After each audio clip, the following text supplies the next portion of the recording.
Ang programang ito ay rated SPG. Striktong patnubay at gabay ng magulang ang kailangan. Maaaring may masiselang tema, lengguwahe, karahasan, sexual, horror o droga na hindi angkop. Uunahin natin ang isang bagay na importante sa kanila. Yes. Ito, Apex. Narito na nga ang ating pakaabangan bukas sa abot kamay na pangarap. Lumabas na nga ang tunay na motibo dito ni Eric at itong si Giselle. Dahil nagkamali nga itong si Giselle sa kanyang desisyon na ipinasok niya ang kanyang anak na si Justin at lalong-lalo na itong si Eric.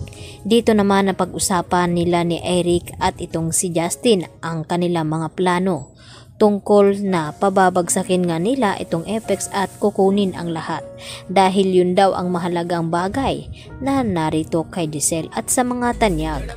Kaya ito na nga ang kanilang plano at tamang-tama nga itong hinala ni RJ na hindi dapat nabibigyan ng posisyon na mataas itong si Eric dahil hindi nga nila ito nakilalang lubusan, lalong-lalo na itong ang anak ni Giselle. Kung yun ba talaga ay nalaso na ni Eric dahil sobrang na brainwash na nga ni Eric itong si Justin na magalit ng husto dito kay Giselle.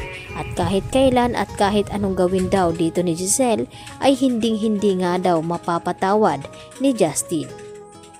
At dahil na rin sa bata na nakilala din dito ni Giselle ay nagpatulong naman ito na hanapin nga itong kanyang ate at inakala naman ni Giselle na kapatid talaga at yun nga ay inamin naman ni Badong na hindi daw niya ito kapatid dahil parehas daw sila na iniwanan ng ina at laking gulat nga ni Giselle nang makita itong si Giselle at ibinigay ng batang lalaki itong ang cupcake na kakainin daw nilang dalawa nang sa ganon ay hindi na malulungkot itong si Justin.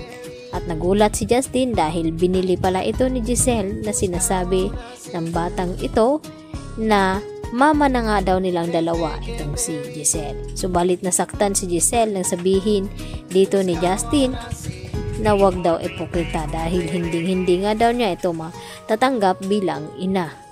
Kaya agad naman na iniwanan ni Justin itong si Giselle.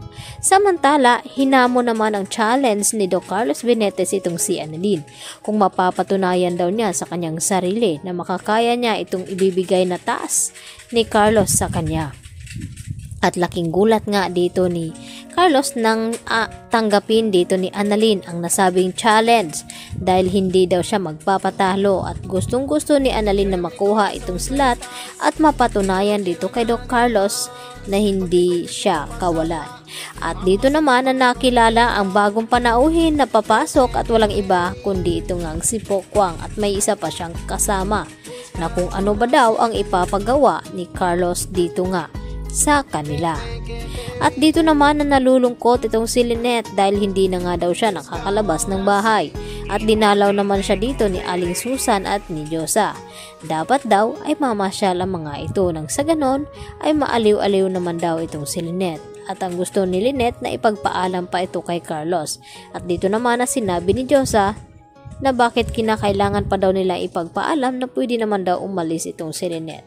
At dito naman na sinabi ni Chang Susan na sa mga nangyari dito kay Lynette na natroma nga ito ay dapat daw malaman ni Carlos ang mga lakad dito ni Lynette nang sa ganon ay hindi na naman mapapahamak itong si Lynette. At sinang-ayuna naman ito ni Lynette ang mga sinasabi dito ni Chang Susan. Kaya yan ang ating pakatutukan bukas mga kapuso. Dito lamang yan sa Abot Kami na Pangarap. Yan lang po at maraming salamat.